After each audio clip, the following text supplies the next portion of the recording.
there's a refinance boom and people are all of a sudden wanting to refinance their mortgage, if you took great care of them then, they're going to call you back because you took great care of them then. They expect you to take great care of them again. 100%. Yeah. That makes all the sense in the world.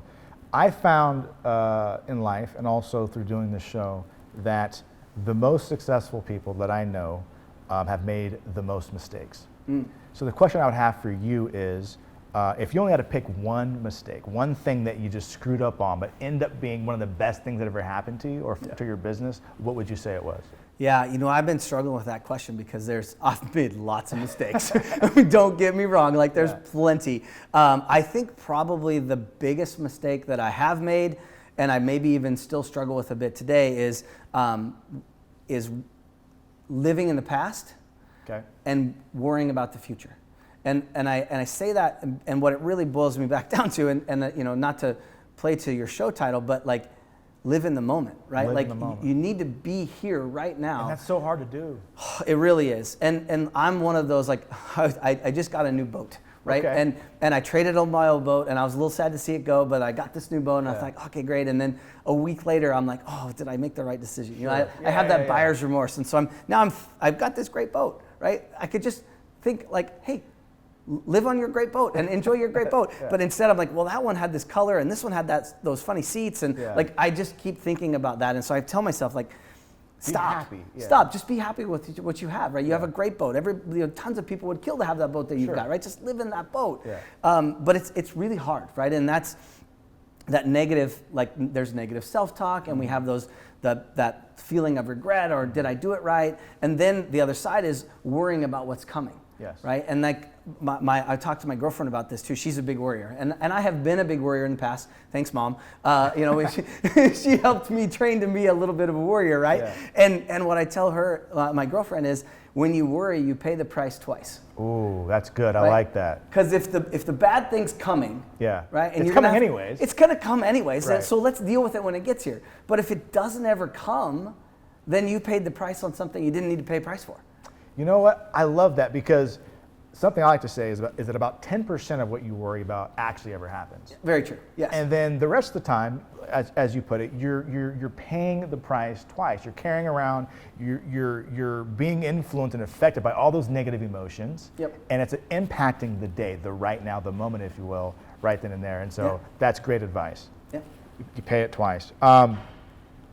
In order to do the level of volume that you're doing, you have to be a effective leader. What's a major lesson that you would teach anybody who's aspiring to reach your level of success in terms of how do you go about being an effective leader? Like, what is one powerful lesson that you can teach somebody?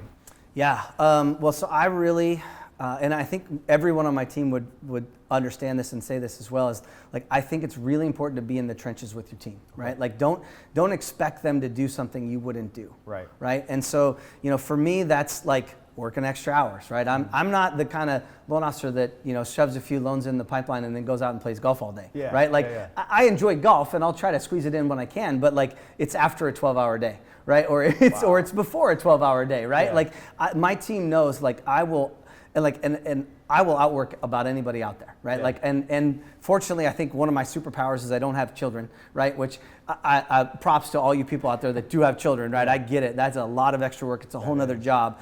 And I don't have any kids, right? I don't have any kids of my own, and so I'm able to commit a little extra time where somebody might not be able to because of that. And so, like from that leadership standpoint, is like again, be out in front and right alongside your team rather than behind a desk, barking orders.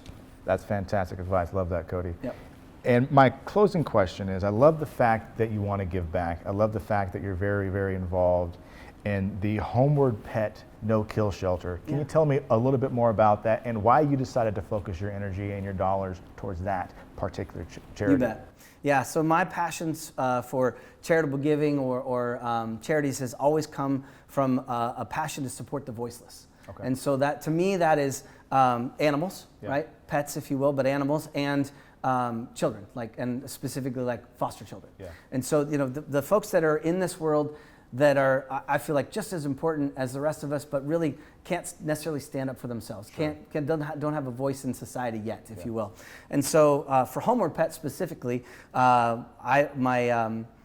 I had spent some time volunteering there and went to a number of their fundraising events. So an auction here, a wine walk there, different pet events, and I've always grown up with pets and I love my dogs. And I ended up having a dog that we got from a rescue site that wasn't home or pet. And then we decided he needed a buddy, he needed a brother. And so found home or pet and found a dog there. And now it's been, 11 years ago now that we've had him, Baxter. And just great experience there. And I really love their mission and what they were doing. And they were the hometown shelter, right? Like it's where I lived at the time was Woodinville. I've always lived in Bothell or Woodinville, that kind of area. So it's very close. And it was a great organization that was run by great folks. And like I really wanted to help support it and keep it growing. And so after my third auction, we always like to be very supportive at the auction, and they of course have the wine flowing, and so you get extra supportive right after a couple of glasses of wine.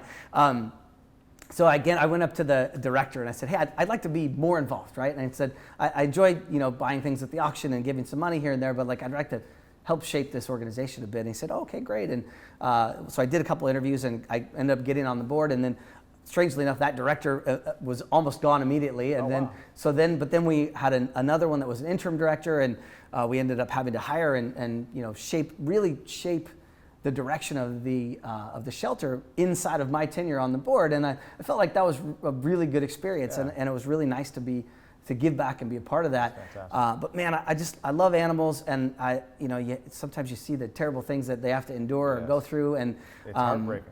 It is. It really is. And so, I remember one time at home where they called out to everybody that was involved. They had picked up a litter of pit bull puppies on the side of the road. There was 13 puppies in a box with no mom on the side of the road. Oh, no. And so these puppies were all going to die, right? And so they sent them out in pairs, and I took a pair of them. And these puppies needed bottle feeding throughout the night because they were like 3 weeks old, and they didn't want to bottle feed at the same time. So every 2 hours they needed to eat. So basically every hour one or the other of them needed to eat, right? And so it was a bit of a mess. So that was my child, right? Like for a moment I had a baby in the house, right? And so then they found this amazing boxer mom, and she had one puppy, and that wasn't enough for her, and it wasn't enough for her puppy, and so they said, bring them in, and we brought them in, and they took great, and they That's fantastic. Yeah, it was a really great story. Wow. And then one of those puppies didn't get adopted, so we actually took her back and fostered her for like 6 months until she got adopted out. Wow. And just really, really satisfying. And the animals, they know that they need help, and they know that you are helping them. And I know they know, right? They do know. I actually adopted a black lab when I was living in San Diego. Yeah. And it was the best thing I ever had. It just listened so well, as if it was constantly saying thank you. Yeah, right, exactly. And their slogan is "Matches made, lives saved," right? And it's debatable which live is saved, right? Like they've had so many great stories of vets or people that have been through trauma that have come in and got a dog, and that dog's just really turned them around. I love that. Well, Cody, thank you so much for being on the show. My pleasure. Really appreciate it. And thank you for tuning in. Make sure to come back to us next week.